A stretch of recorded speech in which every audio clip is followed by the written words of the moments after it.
Recuerda que puedes seguir encontrando contenido completamente original en nuestro canal alternativo Voces de la Noche. Te dejo los enlaces en la descripción y comentarios. Sin más, comenzamos. Visitando a los muertos. Me llamo Miguel, soy originario de Chile.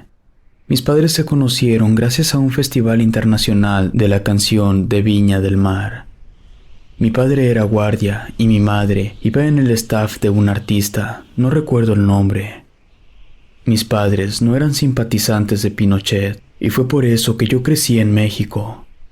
En diciembre del 89, mis padres deciden volver a Chile, pero estando conscientes que podría ser una sentencia de muerte, deciden dejarme aquí en México con una familia que nos había estado ayudando durante años. La madrugada del 18 de junio de 1991, ocurre un corrimiento de tierra a mediaciones del desierto de Atacama. No volví a saber nada de mis padres después de eso. Se reportaron 91 muertos y 19 desaparecidos. La verdad es que desconozco en cuál de las dos listas estaban mis padres. El punto es que luego de eso me quedé para siempre en México. Cuando cumplí 18 años, me despedí de quienes me habían aceptado como su hijo y decidí emprender mi camino. Viajé mucho y trabajé de todo lo que pude trabajar. Conozco muchísimas ciudades del país, pues por lo general nunca me quedo más de 8 meses en un sitio. He vivido en Mitla, en Bacalar, en Pátzcuaro y podría seguir durante horas, pues llevo viajando casi 30 años. El trabajo más peculiar que he tenido, por decirlo de alguna forma, ha sido el de velador en panteones.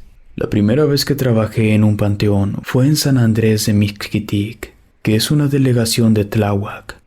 Aquellos que han tenido la oportunidad de visitar Mixquitic sabrán que se trata de un lugar muy místico y por tanto sus panteones son especialmente peculiares, sobre todo en algunas fechas. Recuerdo que llegué a vivir ahí durante la última semana de octubre. Lo que me encontré fue a todos los pobladores decorando sus casas. Inclusive, había personas decorando altares en algunos lugares públicos. Esos altares estaban coronados por flores, flanqueados por velas y copal, detallados con pan y vino. Caminando por las místicas calles de Mixquitic, encontré un panteón. Y por alguna razón se me ocurrió preguntar si no ocupaban a alguien para trabajar de cualquier cosa.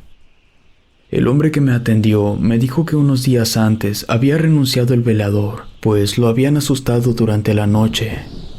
Me dijo que la vacante estaba disponible si la quería, pero me advirtió que se acercaban fechas muy complicadas para trabajar de noche. Le dije que quería intentarlo. Me pidió que me presentara al día siguiente por la tarde para explicarme cómo estaba el asunto.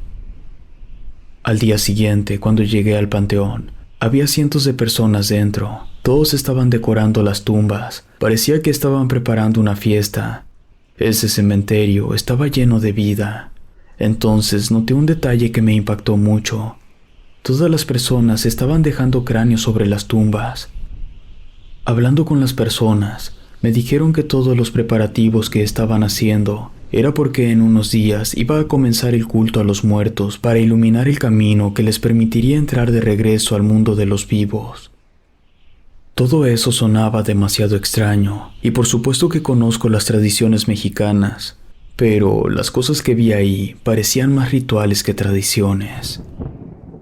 En fin, el hombre que me había atendido un día antes me explicó lo que tendría que hacer en caso de que en verdad quisiera el trabajo.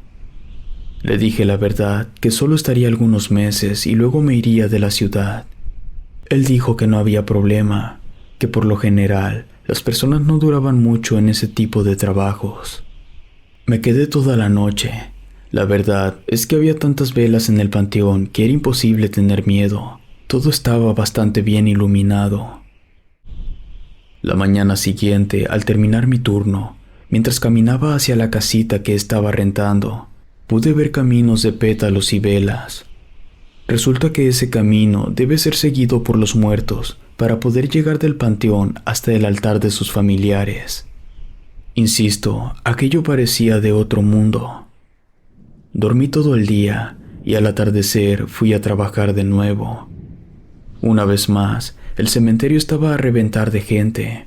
Yo comencé a hacer mis cosas. En cuanto se ocultó el sol, en ese segundo exacto, comenzaron a sonar las campanas de la parroquia. De pronto, pude sentir una leve corriente de aire que venía del norte y atravesó mi cara. Incluso alcancé a percibir un tenue pero empalagoso olor a flores de cempasúchil.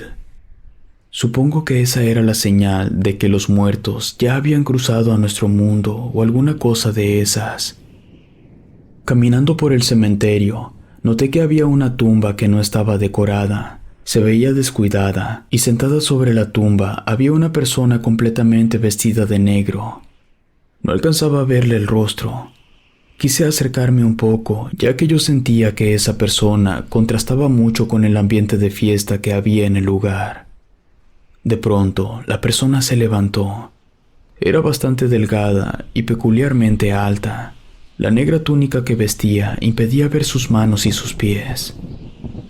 Volteé hacia atrás cuando escuché que comenzaron los fuegos artificiales, y cuando regresé la mirada a esa persona de negro, ya no estaba. Me pareció algo muy extraño. Y la verdad, eso fue lo único extraño que me pasó durante casi 7 meses que trabajé en ese panteón. De ahí me mudé al Istmo de Tehuantepec. Llegué ahí entre mayo y junio, no recuerdo bien. Inmediatamente me percaté que el lugar tenía algunas similitudes con Mixquitic. Recuerdo que en Tehuantepec probé el pan y el chocolate caliente más delicioso que se pueden imaginar. Yo me había sentido muy cómodo en mi último trabajo, así que solo por curiosidad fui a un panteón a ver si de pura suerte podía trabajar ahí. Quizá fue el destino, no lo sé, pero esa misma noche comencé a trabajar en el panteón. Ahí tuve un compañero de turno. Le platiqué sobre mi estancia en Mixquitic, sobre ese viento que pude sentir aquella noche que sonaron las campanas. Él me dijo que según las creencias de Tehuantepec, había una señal inconfundible que anunciaba el retorno de las ánimas al mundo de los vivos. Ellos le conocen como el viento del norte. Eso, definitivamente, era demasiado como para solo tratarse de una coincidencia. El ambiente que se sentía en ese panteón era diferente al de Mixquitic. En Tehuantepec se sentía todo más pesado.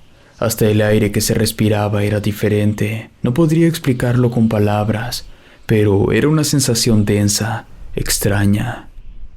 El lugar parecía lúgubre. Pocas eran las tumbas que tenían una lápida de material. La mayoría eran solo montículos de tierra marcados con una cruz blanca de madera. Lo que más me llamó la atención del panteón fue una lápida pintada de un color rosa pálido. Posiblemente se trataba del lugar de descanso de una niña. Una noche, mientras recorría el panteón, encontré una tumba con una lápida que no había visto antes. Estaba partida por la mitad. Mientras la observaba extrañado, de reojo noté que alguien iba caminando hacia el centro del panteón. Volteé y pude ver lo que me parece era la misma persona que había visto en el panteón de Mixquitic, la misma altura y la misma túnica negra. No era posible. Comencé a seguirle de lejos para que no notara mi presencia. Llegué a una zona bastante oscura, ya que había muchos árboles y la poca luz que quedaba ya no entraba ahí. La verdad, me dio miedo seguir. La persona de la túnica negra se me perdió entre las sombras. Eso me dejó muy desconcertado, más porque pude notar que la persona de la túnica negra no tenía sombra. Pasaron las semanas y una noche ocurrió un incendio en una casa cercana al panteón. El fuego se podía ver desde mi lugar de trabajo. Por la mañana, al terminar mi turno, decidí caminar hacia el lugar del incendio para tratar de averiguar qué es lo que había pasado. Ya estaba cerca cuando vi a un señor saliendo de su casa para tirar la basura. Me acerqué y le pregunté sobre la casa. Me dijo que la familia estaba dormida y no pudieron salir. Nadie los escuchó gritar. Dijo que cuando lograron apagar el fuego ya no había nada que hacer. Le pregunté sobre quién era esa familia. Me respondió que no eran locales, que habían llegado algunos años antes y que eran muy reservados. No tenían amistades y nadie sabía prácticamente nada sobre ellos. El señor regresó a su casa y yo me quedé observando la casa quemada. Entonces pude ver que esa persona alta con túnica entró caminando a la casa. Me quedé en shock. Obviamente, eso ya no podía ser casualidad. Definitivamente se trataba de la misma persona que yo había visto en el panteón. Corrí hasta la casa para descubrir de quién se trataba, pero al verle de frente, su cara era puro hueso. No era una persona, era una aparición de la muerte. Inmediatamente salí corriendo de ahí, pues me asustó mucho aquella cosa. Analizando la situación, lo más probable es que ese espectro estaba visitando a los muertos que nadie iba a visitar porque murieron lejos de sus conocidos, y también visitaba a aquellos muertos que habían sido olvidados por sus familiares debido al paso del tiempo. Muchas veces los entes oscuros que vagan por los lugares andan en busca de un vivo para atormentar, pero al parecer hay entes oscuros como el que yo vi, que andan en busca de los muertos que han sido olvidados para hacerles compañía en su soledad. Si te gustó esta historia, suscríbete activando la campanita para que no te pierdas lo mejor de Rede. Gracias por escucharnos. Relato escrito y adaptado por Ramiro Contreras.